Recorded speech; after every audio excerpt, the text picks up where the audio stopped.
कल लखनऊ की जो दुर्घटना हुई, कोचिंग सेंटर कम लाइब्रेरी के अंतर्गत जिस तरह से आग लगी, जिसमें दिवंगत आत्माओं के लिए मैं भावभीनी श्रद्धांजलि अर्पित करता हूं। साथ ही साथ दिवंगत परिवार के लोगों के प्रति अपनी सहानुभूति व्यक्त करते हुए कुछ शब्द रखना चाहता हूं कि आखिर इस तरह की समस्याएं आए दिन हमें क्यों देखनी पड़ती हैं, जिसमें चाहे वो कुछ सालों पहले सूरत में हुई घटना हो या पिछले वर्ष जिस तरह से दिल्ली में वहां पर भी एक लाइब्रेरी ही थी जिसके अंदर बच्चे पढ़ रहे थे, जिसमें अचानक जो है सीवर का पानी आना शुरू हो जाता है और जिसमें 21 बच्चे जो है डूब करके जो है दिवंगत हो जाते हैं। इसी तरह से अभी कुछ दिनों पहले आपने सुना होगा, अभी ज्यादा दिन नहीं बीता है, मैक्स हॉस्पिटल के पास में एक होटल में भी आग लगी। एक ही परिवार के लोगों की चिताएं एक साथ जली, जिसको देख करके आंखें नम हो जाती हैं। सिर्फ वही नहीं, इसके अलावा और भी जो है कुछ फॉरेनर्स भी थे, वो भी उसमें जो है एक्सपायर हुए। ये सारी घटनाएं हमें कहीं ना कहीं सोचने के लिए मजबूर कर देती हैं कि आखिर इसकी समस्या का समाधान क्या है और आखिर ऐसा होता क्यों है। आज अब ये लखनऊ का देखने को मिला, कल जिस तरह से हुआ। हम इन चीजों में 3 मुद्दों पर चाहेंगे कि 3 जगह पर हमारी प्रॉब्लम्स आए। सबसे पहली प्रॉब्लम तो इंस्टीट्यूशंस लेवल पर है, जहां पर यह घटना घटित हो रही है, चाहे वो कोचिंग इंस्टीट्यूट की बात हो, चाहे वो हॉस्पिटल्स की बात हो, चाहे अदर एस्टेब्लिशमेंट की बात हो। कोई भी एस्टेब्लिशमेंट आप देखते हैं, हर कोई पर्सन अपने बस लालच में लगा हुआ है। यदि वो 100 रुपए कमा रहा है तो वो 1000 करना चाह रहा है, 1000 है तो लाख में बदलना चाह रहा है, लाख है तो करोड़ में जाना चाह रहा है, करोड़ है तो अरबपति बनना चाह रहा है। एस्टेब्लिशमेंट वही है, उसमें चाहे 100 बच्चे बैठ रहे हैं, चाहे 1000 बच्चे बैठ रहे हैं, बस उसमें से थोड़ा सा इधर उधर मॉडिफाई कर देंगे और बच्चों के बैठने की कैपेसिटी बना दी जाती है। दुर्घटनाएं होती हैं और दुर्घटना का रूप जिस समय हम लोगों के सामने आते हैं उस समय हम इसके लिए बड़ी तेज चिल्लाते हैं और उसके बाद 15 से 20 दिन के बाद जो है, महीने भी नहीं होता है, हम भूल जाते हैं, फिर से उसी ढर्रे पर चलने लगते हैं। सबसे पहले तो ये इंस्टीट्यूशन या एस्टेब्लिशमेंट जो भी है उसके लेवल पर ही ये कमी है। दूसरा जो कमी होती है वो प्रशासन के स्तर पर है। प्रशासन में बाई लॉज ये देखेंगे आप, जो लॉज हैं वो सबके लिए फॉर्म हुए हैं। आपने देखा होगा कि पिछले वर्ष जैसे ही बाढ़ जैसी घटना हुई थी तो उसके बाद जो है कानून बनाना शुरू कर दिया गया, लॉज पास किए गए, कोचिंग सेंटर को रेगुलेट करने की बात की गई। इस तरह से कोचिंग सेंटर्स नहीं होने चाहिए, उनके वर्किंग आवर्स नहीं होने चाहिए, 16 साल से कम उम्र का बच्चे के लिए जो है कोचिंग सेंटर में अलाउड नहीं होना चाहिए। हुआ क्या, प्राइवेट कोचिंग इंस्टीट्यूशंस जो है integrated school program, integrated college program शुरू होने लगे। क्या सरकार को नहीं दिखा? दिखता है। क्या प्रशासन को नहीं दिखा? दिखता है। लेकिन बस हम आपको भी दिखता है, आंखें बंद हैं, चल रहा है, सारी चीजें उसी तरह से चल रही हैं, इंप्लीमेंट नहीं होता। लॉज जो है इंप्लीमेंट नहीं होते। Fire fighting systems, 90% coaching institutes ऐसे होंगे जहां पर फायर फाइटिंग सिस्टम्स है ही नहीं। उस फायर फाइटिंग सिस्टम्स में जो बेसमेंट है, बेसमेंट में आप ये चले जाएंगे, नॉर्मली यदि आप बाहर से जाएंगे तो ऐसी बैड स्मेल्स हैं, उस स्मेल में जो है बैठना मुश्किल होता है, लेकिन बच्चे बैठ करके पढ़ रहे हैं, पढ़ाए जा रहे हैं, भीड़ है, चल रही है। यदि आप इस चीज को देख करके भी नजरअंदाज कर रहे हैं तो आप डेफिनेटली जो है एक नए हादसे को निमंत्रण दे रहे हैं, प्रशासन की तरफ से भी और हम आपकी तरफ से भी। यदि हम आप देख रहे हैं तो हमें आपको भी कहना चाहिए उस पर। नहीं कह रहे हैं, आंखें बंद हैं, प्रशासन तो फिर सोया ही हुआ है, उसको क्या है। नॉर्मली जो है ये बातें आ रही हैं कि पैकेट पहुंच जाते हैं, सर्टिफिकेट मिल जाता है, सारी चीजें हैं।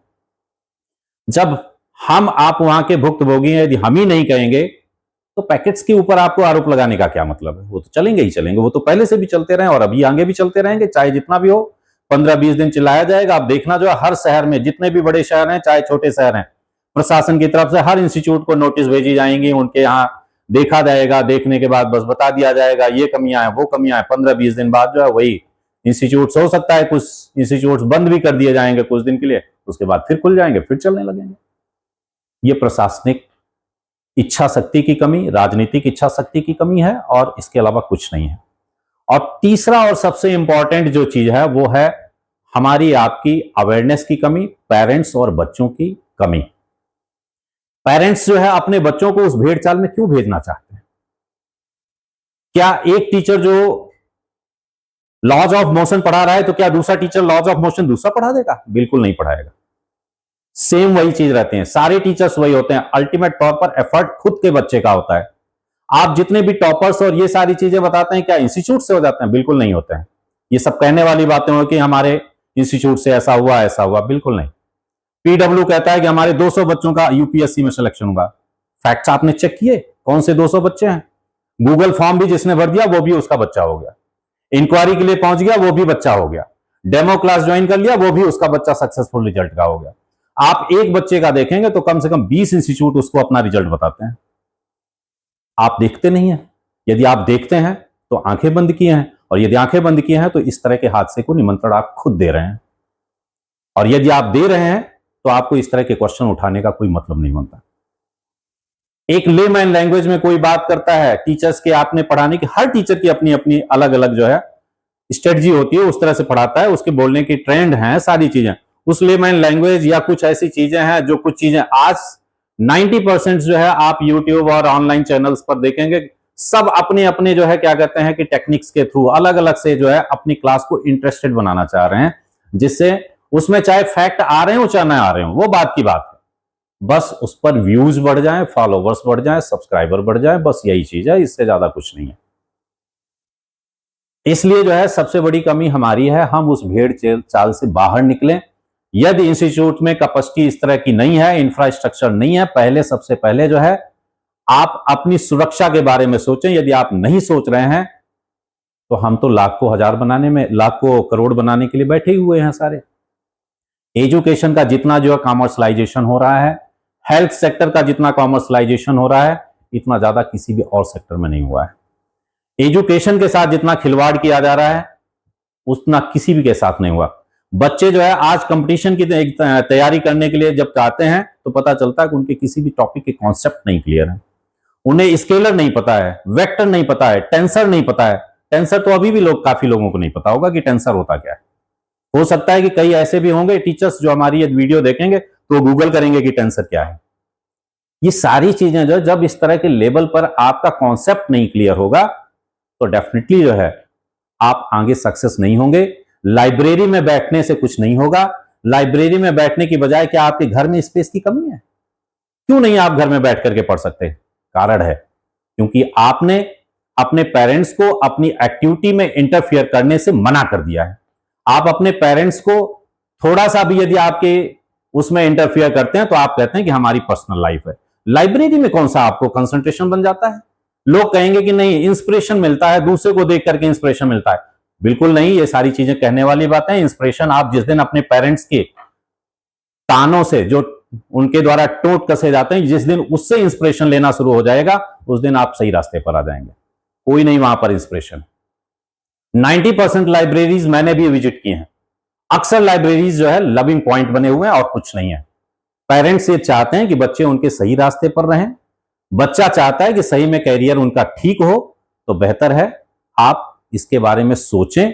कोई जरूरी नहीं है लाइब्रेरी का, कोई जरूरी नहीं है इतना ज्यादा कि कोई कोचिंग सेंटर में ही आप जाए।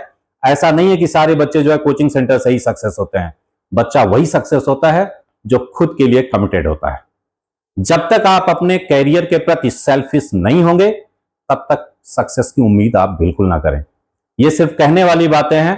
टीचर्स का बस एक गाइडेंस है कि हां आप क्या पढ़ें, कैसे पढ़ें, कहां तक पढ़ें, इतना करता है। चाहे जिस इंस्टीट्यूट की बात हो, चाहे वो आप इंजीनियरिंग और नीट के लेवल पर बात करें, चाहे आप सिविल सर्विस एग्जाम की बात करें, चाहे वो आप एसएससी एग्जाम्स की बात करें, चाहे अदर कॉम्पिटिटिव एग्जाम्स की बात करें। टीचर सिर्फ आपको गाइड कर सकता है। वो गाइड के तौर पर कह सकते हैं या मेंटर के तौर पर कह सकते हैं। वो मेंटर्स आपका कोई भी हो सकता है, आपका बड़ा भाई हो सकता है, आपका कोई रिलेटिव हो सकता है, किसी से भी गाइडेंस ले सकते हैं।